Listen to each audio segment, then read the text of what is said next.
नमस्कार दोस्तों पिछले वीडियो पार्ट 1 में मैंने आपको बताया था कि कैसे मैं नेपाल टैटू कन्वेंशन अटेंड करने के लिए नेपाल गया था और 25 अप्रैल 2015 को वहां पर एक भयानक भूकंप आ गया था।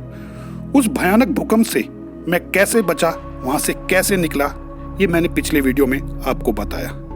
उसके बाद हम सड़क पर आ गए थे। वो पूरा दिन हम सड़क पर मौत के साए में थे। बार बार भूकंप के झटके आ रहे थे। वो पूरा दिन मेरा कैसे बीता मैं इस वीडियो में बताऊंगा और उसके बाद मैं ये बताऊंगा कि हमारी वतन को वापसी, घर को वापसी कैसे हुई। तो दोस्तों देखते हैं पार्ट 2, वतन को वापसी। खैर उसके बाद हम लोग वापस उसी सड़क पे थे, लेकिन वापस एक बार मन किया कि चलते हैं उसी कन्वेंशन सेंटर के बाद। अब थोड़े से भूकंप के झटके कम हो गए हैं, वहां का माहौल देखते हैं, दूसरे आर्टिस्ट क्या कर रहे हैं या दूसरे लोग क्या कर रहे हैं। हम कन्वेंशन हॉल के बाहर आए तो सभी आर्टिस्ट वो मायूस वहां पर बैठे हुए थे, गुमसुम थे, कोई कुछ नहीं बोल रहा था। आपको मालूम है जो मेरे साथ चार्ली गया था, पूरा दिन बड़बड़ चबड़ कुछ ना कुछ बोलता रहता है, कुछ ना कुछ दिमाग का दही करता रहता है। उसकी जबान तो एकदम खामोश थी, वो कुछ बोल ही नहीं रहा था भूकंप के बाद, ना अपनी राय दे रहा था ना कुछ, एकदम शांत था। शायद वो घबरा गया था। मैंने विक्की की तरफ देखा तो उसके पापा की बात मुझे याद आई, बेटा मेरा बेटा पहली बार जा रहा है, उसका ख्याल रखना। तब मैंने कहा था अंकल जी चिंता मत करो, मैं आपके बेटे का ख्याल रखूंगा। मैं उसकी तरफ देख रहा था और सोच रहा था मैं इसके पापा को क्या जवाब दूंगा। जवाबदेही तो मेरी है, मेरे घर में मेरे भाई की है, वो क्या जवाब देंगे? तू मेरे बेटे को मरने के लिए ले गया था। भगवान किसी सही तरह से भी हमें सही सलामत हमारे देश पहुंचा दे, किसी भी तरह से। यही प्रार्थना मेरे दिल में थी, बहुत सारे लोगों के दिल में थी, लेकिन मजबूरी यह थी करने को कुछ नहीं था। तभी दीपक कालरा ने कहा यार ये खबर हम अपने घर तो पहुंचा दो। तब दीपक ने अपने घर में खबर दी कि ऐसे भूकंप आ गया अपनी वाइफ को। तब मेरे को दीपक ने अपना फोन दिया कि आप भी अपने भाई को बोल दो। मैंने अपने भाई को फोन करके इंडिया में बताया कि ऐसे भूकंप आ गया। तो भाई ने मेरे को बोला भूकंप आ गया? हाँ मैंने सुना है, टीवी पे दिखा रहे थे कि नेपाल में भूकंप आया, छोटा मोटा होगा। मैंने कहा छोटा मोटा भूकंप? अरे भाई इतना खतरनाक भूकंप कि अब इस वक्त हमें पता नहीं हम हिंदुस्तान कैसे आएंगे। अभी तो हम बीच सड़क में बैठे हुए हैं, समझ नहीं आ रहा कि क्या करें। खैर चल तू अपना ख्याल रखियो, मैं देख लूंगा और थोड़ी देर में कुछ करता हूं। और हाँ सुन, मेरा फोन को 2000 रुपए का रिचार्ज करा दे। ये बात मैंने अपने भाई को बोल दी कि मेरा फोन 2000 रुपए का रिचार्ज करा दे। भाई ने कहा ठीक है मैं करवा देता हूं। अब घर में बात हो गई, तसल्ली हो गई थोड़ी सी, लेकिन भूकंप के झटके तो बार बार उस तसल्ली की ऐसी की तैसी कर रहे थे।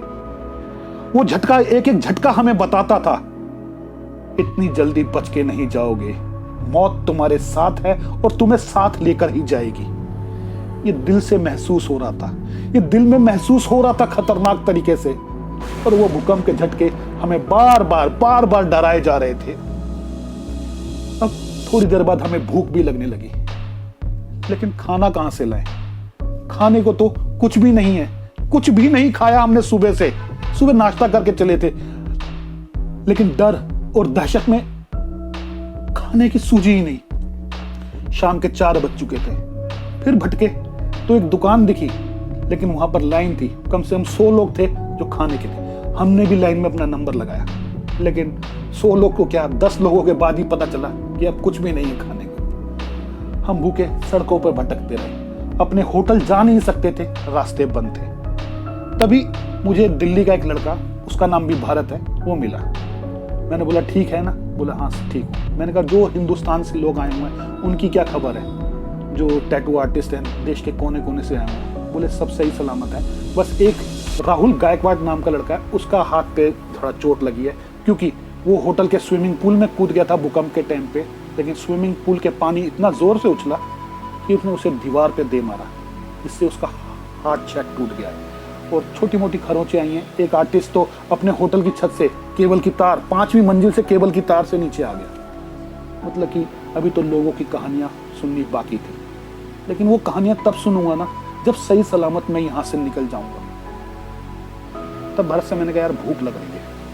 भरत ने कहा पर भाई सुबह आते वक्त मैंने 6 पराठे पैक कराए थे किसी के लिए, लेकिन अभी वो मेरे को मिल नहीं रहा, तो ये 6 पराठे हैं। अच्छा, उस भरत के साथ चंडीगढ़ का एक लड़का नितिन था, तो नितिन भी था साथ में, वो दोनों थे, 4 हम लोग थे। मैंने कहा भाई 6 पराठे हैं, तुम 2 तुम हो, 4 हम हो, तो 6 पराठे एक एक खा लेते, शायद कुछ भूख कम हो जाए, कुछ हिम्मत आ जाए।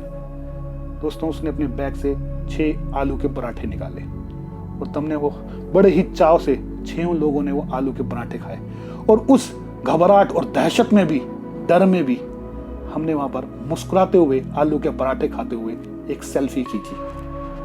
उस सेल्फी का नाम मैंने इंडिया में आकर रखा था, एक पराठा जिंदगी के लिए, या जिंदगी के नाम। दोस्तों, एक पराठा खाने के बाद थोड़ी शांति तो हुई, लेकिन भूख तो पूरी थी, और मेरे को तो खाने की बहुत बुरी आदत है। थोड़ा इधर से हो रहे थे, उधर हो रहे थे, भूकंप के झटके बार बार लग रहे थे, खाने को कुछ नहीं।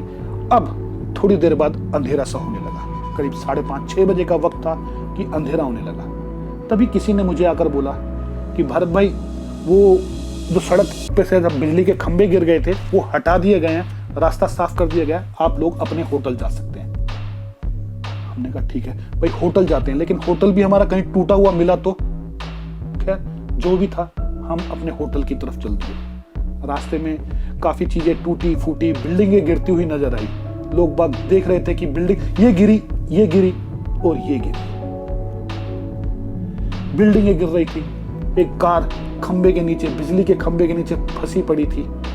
आसपास के बिजली के खंबे हटा दिए गए थे, तारों को सही कर दिया गया था, रास्ता खुला हुआ था। हम लोग अपने होटल की तरफ गए, और होटल में जैसे ही पहुंचे तो देखा कि होटल ठीक ठाक लग रहा था, शायद भूकंप का उस होटल पे कोई असर नहीं हुआ था।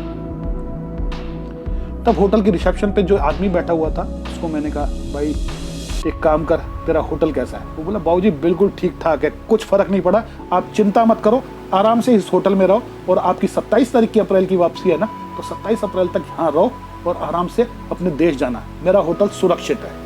मैंने कहा चलो ठीक है। उसकी बात सुनकर उस समय हमारी जान में जान आई। मैंने कहा चलो ठीक है, कम से कम रहने की जगह तो है। मैंने कहा भाई बिजली, बोलता भाई साहब लाइट नहीं है, क्योंकि जनरेटर चलाने के लिए गवर्नमेंट ने मना कर दिया, कहीं भी शॉर्ट सर्किट हो सकता है, इसलिए लाइट के बिना आपको रहना पड़ेगा, बिना बिजली के, बिना अंधेरे के रहना पड़ेगा। खैर, सड़क पे रहने से तो अच्छा है कि कमरे में ठहरेंगे अंधेरे में, कोई बात नहीं। मोबाइल, हमारे मोबाइल तो बस आज रात तक चल जाए ठीक है, नहीं तो कल सुबह तो उनको भी बैटरी की जरूरत है। हम मोबाइल का इस्तेमाल ज्यादा नहीं कर रहे थे, वैसे भी ज्यादा कर भी नहीं सकते थे, इंटरनेट चल ही नहीं रहा था वहां पर। तो दोस्त ने, उस होटल वाले से हमने कहा भाई एक काम कर, कुछ खाने को है होटल के अंदर तो खिला दे, हम यहीं बाहर बैठे हुए हैं। तब होटल वाले ने कहा नहीं जी, खाने को तो कुछ भी नहीं है। मैंने कहा भाई एक कप चाय मिल जाएगी? बोलता नहीं भाई, चाय भी नहीं मिल सकती। मैंने कहा खाना भी नहीं मिल सकता, चाय भी नहीं मिल सकती, क्यों भाई, क्यों होटल खोल रखा है? कह रहा क्या करे भाई साहब, हमारे होटल का जो बावर्ची है वही भाग गया। मैंने कहा भाग गया? कह रहा हाँ, होटल में कोई भी नहीं है, सब के सब भाग चुके हैं, यहाँ तक कि होटल के अंदर जो हमारे गेस्ट रह रहे थे वो भी सब भाग चुके हैं। मैंने कहा सब भाग गए, उसके बावजूद तू हमसे कह रहा है कि आप लोग यहाँ ठहर जाइए, और हमारे कमरे तो तूने चौथी मंजिल पर दे रखे हैं, एक काम कर, उसको चौथी मंजिल से पहली मंजिल पे लिया। कह रहा भाई साहब आप अपने रिस्क पे रहेंगे। तो मेरे साथ वाले बोले भैया होटल में रहना ही नहीं है, चौथी मंजिल पे रहने से खतरनाक तो ज्यादा है, पहली मंजिल पे है, ऊपर से सब कुछ नीचे गिरेगा, हम नहीं ठहर रहे, हम सड़क पे ठहरेंगे। होटल वाले से कहा भाई एक काम कर दे, चौथी मंजिल से हमारे कमरे से हमारे बैग ला दे। तो होटल वाले ने कहा भाई साहब होटल में कोई है ही नहीं, अकेला मैं ही हूं, सब के सब भाग चुके हैं, सिर्फ मैं ही बैठा हूं यहाँ पर, आपको अपने कमरे से खुद ही बैग लाने पड़ेंगे। और हाँ, लिफ्ट काम नहीं कर रही क्योंकि लाइट नहीं है। दोस्तों, मजबूरी थी कि कांपते कांपते पैरों से मोबाइलों की तार चलाकर सीढ़ियों से हम ऊपर जा रहे थे, और डर लग रहा था कि कहीं भूकंप आ गया और ये होटल गिर जाएगा, हम मलबे में दफन हो जाएंगे। वहां से तो बच के निकले, यहां पर हम दफन हो जाएंगे। समझ नहीं आ रहा था कि ये सब क्या हो रहा है।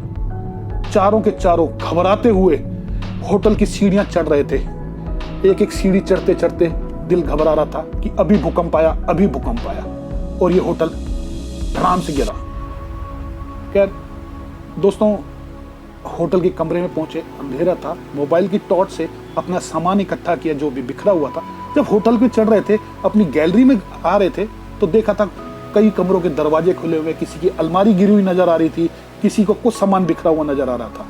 यानी कि होटल की भी हालत खस्ता थी अंदर कमरों की। हमारे कमरे में भी अलमारी गिरी हुई थी, हमारा बेड यूं जो लगा हुआ था वो भी यूं था, मतलब बुरी हालत थी। कैसे तैसे अपना सामान समेटा और सीधा होटल के नीचे आए, होटल वाले का हिसाब किया और बाहर सीधा मेन रोड पर। अब मेन रोड पर बारिश की बूंदें तेज हो चुकी थी। मैंने फटाफट अपना बैग खोला, अपनी एक शर्ट निकाली, लेकिन शर्ट नहीं, अंदर का एक इनर था मेरे पास। मैंने इनर निकाला, इनर को पहना, ऊपर से शर्ट पहन ली कि मुझे ठंड ना लगे। लेकिन अब सड़क पे रात बितानी है, क्योंकि हम किसी का सहारा नहीं ले सकते, किसी छज्जे के नीचे नहीं बैठ सकते कि कब भूकंप आ जाए, छज्जा टूट के गिर जाए, कोई घर बिल्डिंग कब टूट के गिर जाए। हमारी मजबूरी थी सड़क पर बैठना। और उस समय तो सड़क पर भी लोगों ने घेर लिया था। वहां के लोकल लोग जो थे उन्होंने अपनी दरियां बिछा दी थी सड़क के ऊपर। बीच सड़क पर अपनी बीवी बच्चों को लेकर, अपने परिवार को लेकर वो बीच सड़क पर लेटे हुए थे, बैठे हुए थे, क्योंकि कोई भी घर या होटल में जाना नहीं चाहता था। सबको अपनी जान पे प्यारी थी और मौत तो हमारे साथ उस वक्त भी चल रही थी। अब बीच सड़क पे बैठ खड़े थे, ना हमारे पास दरी थी, ना कंबल था, कुछ भी नहीं था।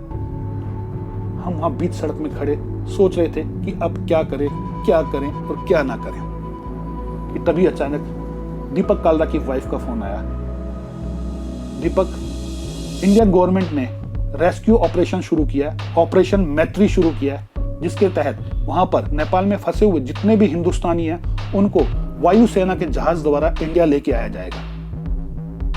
उसके बाद फोन कट गया। तब थोड़ी देर बाद मेरे भाई का फोन आया कि भाई एक काम कर, जो इंडिया गवर्नमेंट ने रेस्क्यू मैत्री शुरू किया है, ऑपरेशन मैत्री शुरू किया है, उसके तहत एयरपोर्ट पहुंच जा, किसी भी तरह तू एयरपोर्ट पहुंच के तुझे एयर इंडिया नहीं, एयरफोर्स की फ्लाइट मिल जाएगी, उससे आ जा, किसी भी तरह एयरपोर्ट पहुंच। मेरे को खुशी हुई, हम लोगों के चेहरे खिल गए।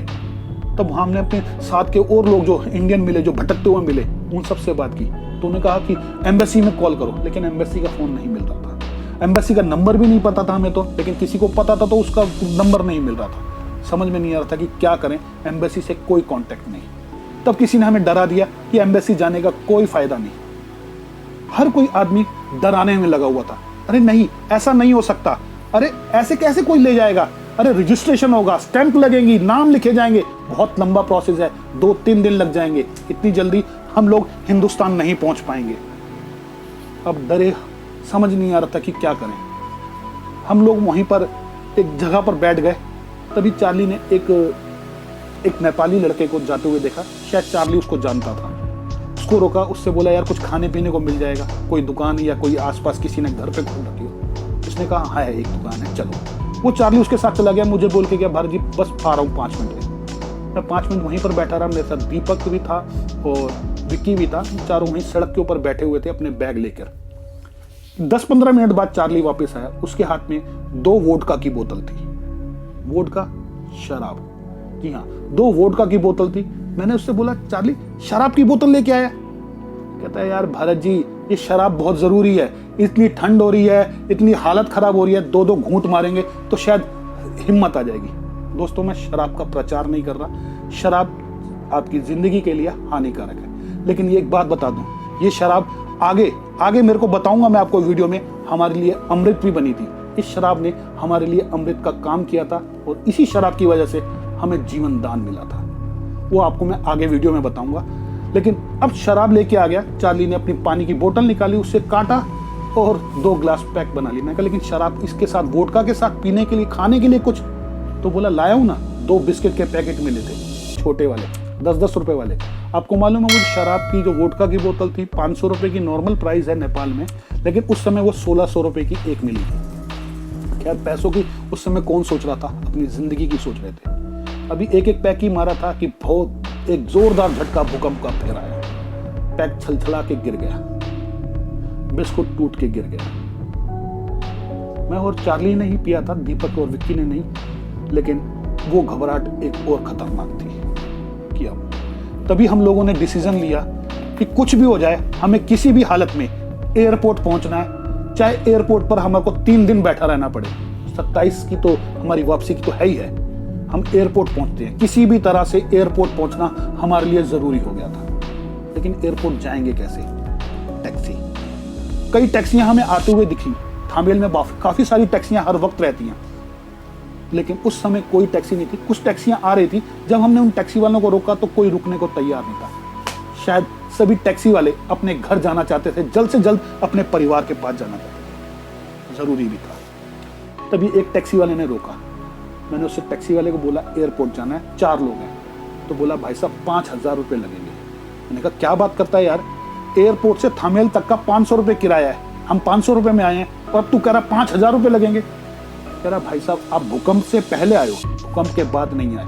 आप भूकंप से पहले आए हो तो आपको, लेकिन अगर मैं रास्ते में जाऊं तो क्योंकि रास्ते में सड़कों में काफी बड़ी बड़ी दरारें आ चुकी हैं, मैं भी मर सकता हूं, आप भी मर सकते हो, तो मैं तो रिस्क ले रहा हूं। आपको जाना है 10 किलोमीटर है, पैदल चले जाइए। तब सभी ने कहा कोई बात नहीं यार, 5,000 रुपये ले रहा है, 5,000 रुपये ले, लेकिन एयरपोर्ट चलते हैं किसी भी हालत में।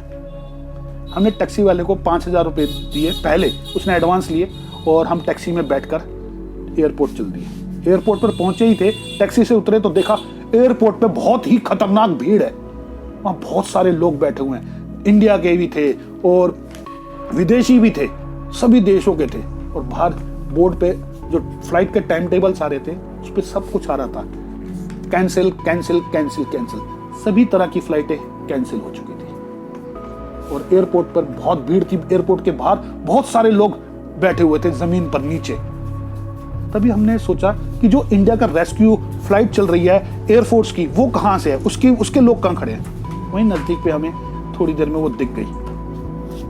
करीब 1,000 लोगों की लंबी लाइन थी। वो 1,000 लोगों की लंबी लाइन थी जो रेस्क्यू के लिए इंडियंस की लगी हुई थी।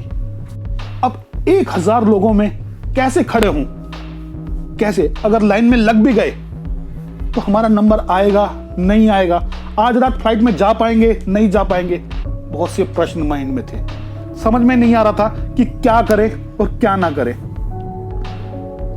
तभी चार्ली ने मेरे से फिर से कहा भारत जी एक एक पैक लगाते हैं। उसने निकाला और वो पैक निकाल के, मैंने कहा यार कुछ पैक के साथ खाने को तो कुछ चाहिए। तो क्या खाने को कुछ भी नहीं है, एयरपोर्ट पर भी कोई दुकान नहीं खुली थी, कुछ खाने को नहीं था। तभी अचानक मुझे याद आया विक्की की वो बात जो मैंने इंडिया में एयरपोर्ट पे उससे पूछी थी कि खाने में क्या लाया है। तब विक्की ने कहा था कि चने लाया हूं और मैंने विक्की को कहा था हम गधे हैं, घोड़े हैं जो चने खाएंगे। लेकिन अब वो चने बहुत जरूरी थे। मैंने विक्की को बोला, मैं कहा विक्की तेरे पास चने हैं, फटाफट निकाल। उसने भी मुझ पर तंज कस दिया, बोला भैया आप गधे हैं, घोड़े हैं जो चने खाएंगे। मैंने कहा विक्की हम गधे घोड़े नहीं, हम कुत्ते हैं, कमीने हैं, लेकिन हम चने खाएंगे, प्लीज प्लीज चने निकाल। विक्की ने अपने बैग से चने निकाल के हमें दिए। चार्ली और हम जब वो पी रहे थे वोडका तो हमने लाइन की तरफ देखा तो लाइन में 30-40 लोगों के बाद 3-4 शायद बंगाल के लड़के थे, वो लगे हुए थे और वो हमें गौर से देख रहे थे, शायद वो हमें पीता हुआ देख रहे थे। तभी चार्ली ने उनकी तरफ देखा और मुस्कुरा दिया और मुझे बोला भारत जी जगह मिल गई। मैंने कहा कैसे? कह रहा बस आप बैग वैग चारों तैयार रखो, अब हम लाइन में लगने वाले हैं। चार्ली पैक को लेकर, क्योंकि वोडका था व्हाइट कलर का होता है किसी को पता नहीं चलता, लेकर उन बंगालियों के पास गया और बोला लोगे? अब बंगालियों ने भी जीप पे हाथ फेरते हुए मना नहीं किया, बेचारे वो भी तो भूकंप के पीड़ित थे और उन्होंने चार्ली को हाँ भर दिया। चार्ली ने कहा कि मैं गिलास का इंतजाम करता हूँ। वो बोले नहीं कोई जरूरत नहीं है, हमारे बैग में सब है। उन्होंने डिस्पोजेबल गिलास निकाले अपने साथ, वो कुछ आलू के चिप्स लिए हुए थे, वो पशुपति नाथ के मंदिर के दर्शनों के लिए आए थे, उन्होंने निकाले और पैक बना दिया चार्ली ने। और चार्ली ने उनसे बात हुई, पिलाते पिलाते ही पूछ लिया कि यार 4 लड़के लाइन में लग जाएं तुम्हारे साथ। बोला अरे बाबा क्यों नहीं, भाई हो तुम मेरे, आ जाओ आ जाओ। हम चारों लाइन में लग गए और लाइन में लगने के बाद हमारा सेटलमेंट हो गया। अब हम चारों लाइन में लग चुके थे। तसल्ली थी कि शायद अब बच के निकल जाएं, अब ये भूकंप और ये मौत हमारा कुछ नहीं बिगाड़ सकते। करीब दोस्तों हम जब लाइन में लगे थे उस समय 9-9:30 बजे का वक्त था। 1 घंटा लाइन में लगे हुए थे कि तभी एंट्री खुल गई और फटाफट हमारे को अंदर एयरपोर्ट में चेकिंग करके अंदर बैठा दिया गया। वेटिंग एरिया में डिपार्चर गेट के पास नीचे जमीन पे हम सब लोगों को बैठा दिया गया। करीब 150 पौने 200 लोग थे जिनको एंट्री दी गई। अगर यह सोचो, अगर हम 1000 लोगों के पीछे खड़े होते तो हमें एंट्री नहीं मिलती, लेकिन उन बंगालियों और वो जो वोट का अमृत बनी थी उसकी वजह से हम अब अंदर थे। जमीन पर बैठे बातें कर रहे थे और भगवान का शुक्रिया कर रहे थे कि चलो इस भूकंप से बच गए, इस मौत से बच गए। लेकिन उस समय भी गलत थे। मौत तो उस वक्त भी हमारे साथ चल रही थी कि तभी एक भूकंप का जोरदार झटका फिर आया। हम फिर घबरा गए। जो एयरपोर्ट पे नीचे बैठे हुए थे अपने बोर्डिंग गेट के पास, वो सब चीखने चिल्लाने लगे। तब एयरपोर्ट के कर्मचारियों ने हमें वहां से उठाकर रनवे पे, बाहर रनवे पर बैठा दिया।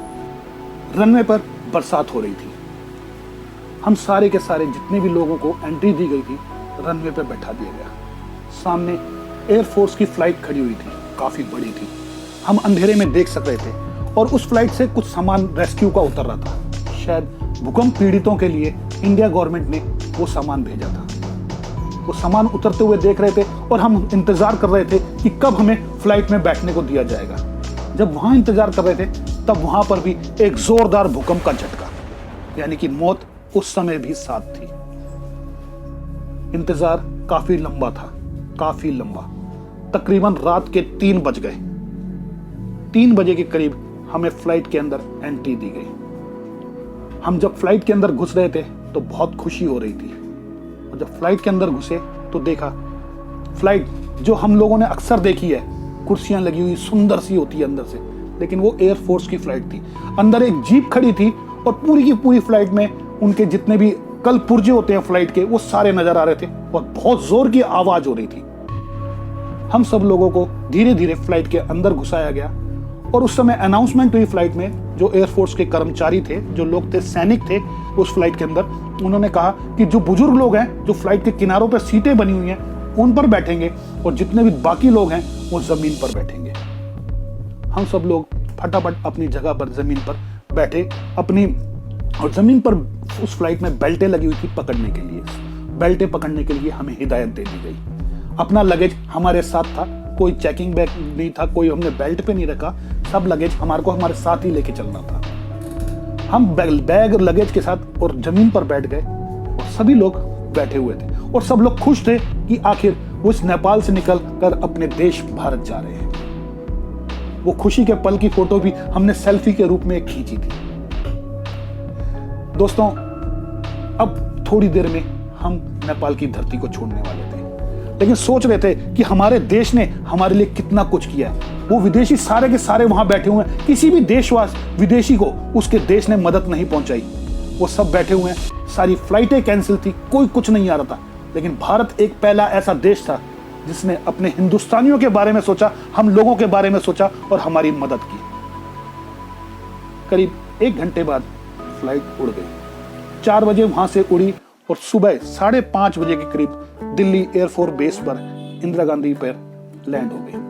उसके बाद हम बाहर आए और जैसे ही बस लेकर हमारे को अराइवल पे पहुंची, वहां से हम चेकिंग कराकर बाहर निकले। बाहर मीडिया कर्मचारियों ने हमारा स्वागत किया। बहुत सारे मीडिया कर्मचारी खड़े थे और हमारी फोटो में और हमारा इंटरव्यू ले रहे थे। मेरा भी फोटो में और इंटरव्यू लिए गए, जो देख सकते हैं आप कि कुछ एक चैनलों पर आए। दोस्तों, उस इंटरव्यू के बाद मुझे तो घर पहुंचना था, क्योंकि पूरी रात जगा हुआ था, बहुत जोर से भूख लगी थी, सब कुछ था। फटाफट बाहर आके टैक्सी पकड़ी। टैक्सी वाले को कहा जितनी तेज चल सकता है चल भाई, क्योंकि 6 साढ़े 6 बजे का वक्त हो चुका था और मैं घर पहुंचना चाहता था। मैं टैक्सी लेकर, टैक्सी वाले ने कहा क्या हुआ भाई साहब? जब मैंने उसको बताया कि भाई ऐसे भूकंप में फंस गया था और पूरी रात से भूखा हूं, कल से भूखा हूं, कल सुबह सिर्फ नाश्ता किया था, उसके बाद कुछ नहीं खाया, तब उसने कहा भाई साहब मैं कहीं रोक देता हूँ, आपको खाना खिला देता हूँ। मैंने कहा नहीं भाई, खाना खाऊंगा तो अपने घर में खाऊंगा और कहीं नहीं खाऊंगा। टैक्सी वाले ने तेजी से भगाया और मुझे करीब 7:30 बजे घर छोड़ दिया। घर पहुंचा, खुशी हुई, अपने देश, अपने घर। अब मौत मेरे साथ नहीं थी। अगर अब मेरे साथ मौत होती भी तो मुझे खुशी होती, क्योंकि मैं अगर मरूंगा तो अब अपने घर में मरूंगा, पराई धरती पर नहीं मरूंगा, बाहर नहीं मरूंगा। घर आया, नाश्ता। दोस्तों, घर पहुंचने की खुशी थी वो मैं बयां नहीं कर सकता था। अपने परिवार को अपनी आंखों के सामने देखकर जो खुशी मिली बयान नहीं हो सकती। भरपेट खाना भी खाया। दोस्तों, आपको मेरी ये कहानी, मेरी ये घटना कैसी लगी? अगर आपको पसंद आई हो तो प्लीज़ लाइक कर दीजिएगा, और अभी तक आपने मेरे चैनल को सब्सक्राइब तो नहीं किया, लेकिन प्लीज़ आपसे फिर रिक्वेस्ट करता हूँ कि मेरे इस चैनल को सब्सक्राइब कर दीजिए, ताकि मैं अच्छी से अच्छी वीडियो आप लोगों के लिए बना सकूँ। तो चलते हैं दोस्तों, फिर मुलाकात होगी अगले किसी नए वीडियो के साथ।